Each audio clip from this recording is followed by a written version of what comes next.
In addition to above, the Learned Counsel for the petitioners has submitted that in the present case there is no disclosure in the impugned order that the petitioners had played fraud or had submitted forged documents or that they were not otherwise eligible for the post.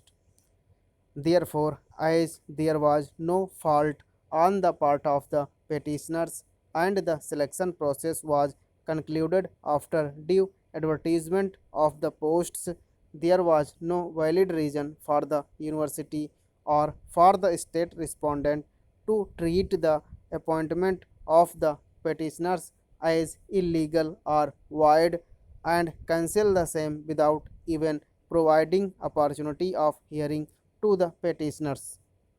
It has been submitted on behalf of the petitioners that since the appointments were made in the engineering college when at the time it was not a university, the appointment procedure was governed by model bylaws governing the engineering college. It has been submitted that under the bylaws,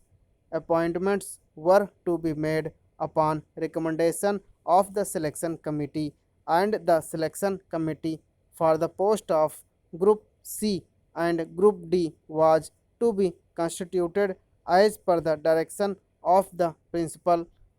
director of the engineering college.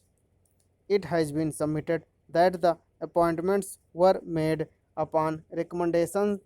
made by the selection committee, which was duly constituted by the then principal of engineering college. Therefore, the appointments were not void or illegal,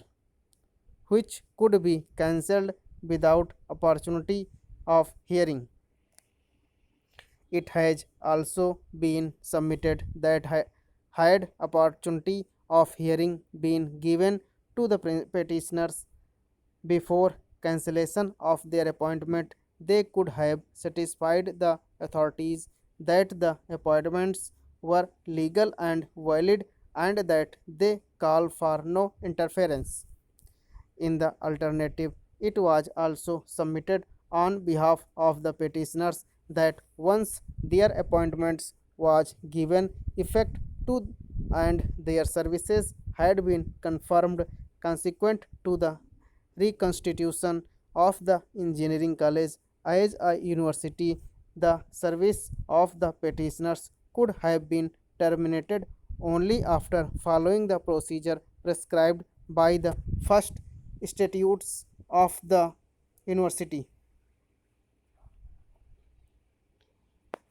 The Learned Counsel for the respondents submitted that rules 2002 would be applicable to the engineering college because it was a government funded engineering college completely under its control, though established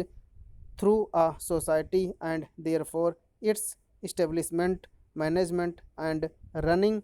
was well within the affairs of the state, and as such rules framed under the proviso to Article 309 of the Constitution of India in absence of any clause excluding its applicability on the engineering college would be applicable, and as such the appointments made without following the prescribed procedure were illegal and void. The Learned Counsel for the respondent university, however, could not dispute that the impugned order passed by the registrar of the university, as also the resolution concerned of the board of management, including the impugned letters of the state government, did not specifically cite infraction of rules 2002 in making of appointments in respect of the petitioners, though the inquiry reports in respect of B.B. Singh does refer to the same.